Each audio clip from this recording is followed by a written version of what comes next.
আসসালামু আলাইকুম বন্ধুরা, আমি মোহনা আলম চলে আসলাম ছোট্ট একটা ভিডিও নিয়ে। আর আজকে রান্না করব হচ্ছে শাপলার ডাটা রান্না করব। তো এই যে এখানে অলরেডি কাটা শুরু করেছি। আর এটা ডাটাটা কিন্তু এভাবে ছিলে ছিলে কাটলে বেশি ভালো হয়।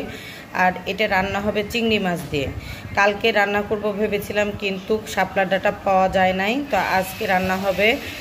আর এই ডাটা হচ্ছে নরিনের আবদার, যে ভাবি কখনো শাপলার ডাটা খায়নি, তা আমি আবার বললাম যে ঠিক আছে, আমি রান্না করে খাওয়াবো। তো তাই এই যে রান্না হবে। এখন এটা কেটে নিব। এখানে আমার ডাটা কাটা শেষ। এখন এটাকে ভালোভাবে ধুবো, ধুয়ে রান্না করব। আর এই যে এইভাবে ছিলে নিয়েছি। আর এই হচ্ছে শাপলা ফুলগুলো ভালো না, কেমন জানি হয়ে আছে। তো এখন আমি চুলার কাছে চলে যাব, চিংড়ি মাছ দিয়ে রান্না করব। তো এখানে গোটা জিরা ফোড়ন দিয়ে আমি হচ্ছে পেঁয়াজ ভেজে নিলাম। তারপরে সব মশলা দিয়েছি, হলুদ, মরিচের গুঁড়া, জিরা বাটা, তারপরে হচ্ছে আদা রসুন বাটা, সব মশলা দিয়ে এটাকে কষাচ্ছি। একটু পানি দিয়েছি, কষানো হলে তারপরে যেখানে ডাটা ধুয়ে রেখেছি, আর এখানে যে চিংড়ি মাছ ভাজা আছে লবণ হলুদ দিয়ে খুব হালকাভাবে। তো এই চিংড়ি মাছ দিয়ে এই ডাটাটা এখন রান্না হচ্ছে। এখানে মশলা কষানো কমপ্লিট। আর আমি এই ডাটাগুলো দিয়ে দিলাম। আর পানি দিইনি, কারণ এই ডাটা থেকে অনেকটাই পানি বের হবে। ওই শাপলার ডাটার পানি দিয়ে কিন্তু ডাটাটা সিদ্ধ হয়ে যাবে। এখন আমি ঢাকা দিয়ে দিলাম। এটা সিদ্ধ হওয়ার পরে আমি চিংড়ি মাছ দিব আর কাঁচামরিচ দিব। শাপলার ডাটা অলরেডি সিদ্ধ হয়ে গেছে। আর আমি মাঝে মাঝে দু একবার নাড়াও দিয়েছি।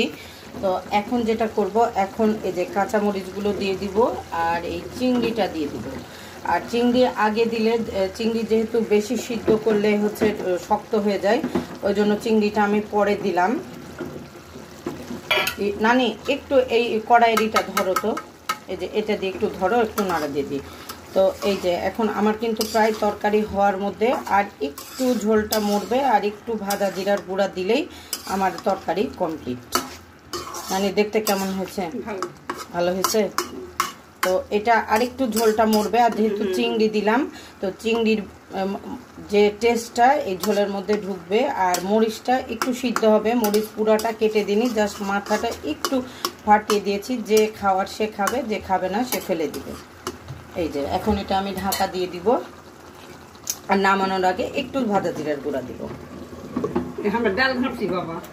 আর এখানে ওই যে নানিরও ইচ্ছা, বুঝলাম যে নানির ইচ্ছা যে নানির ডালের ভিডিওটা একটু করি, তাই নানি বলছে যে আমি ডাল করছি বাবা।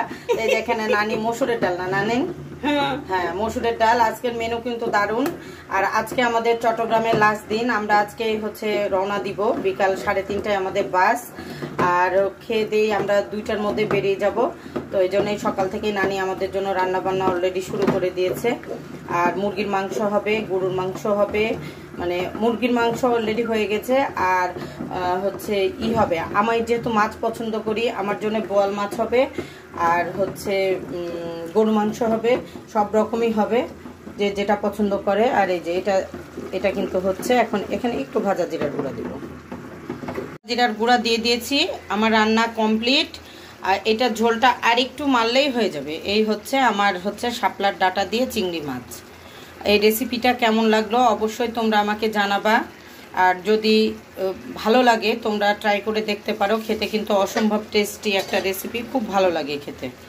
আজকের মতো আমি বিদায় নিচ্ছি, আল্লাহ হাফেজ। বাবা চাকিছি হয়ে গেছে। এই যে হয়ে গেছে রান্না।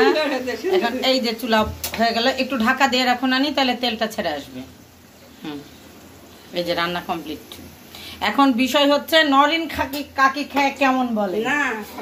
নরিন কাকির জন্য এটা স্পেশালি রান্না করছি, নরিন কাকি রিভিউ দিবে।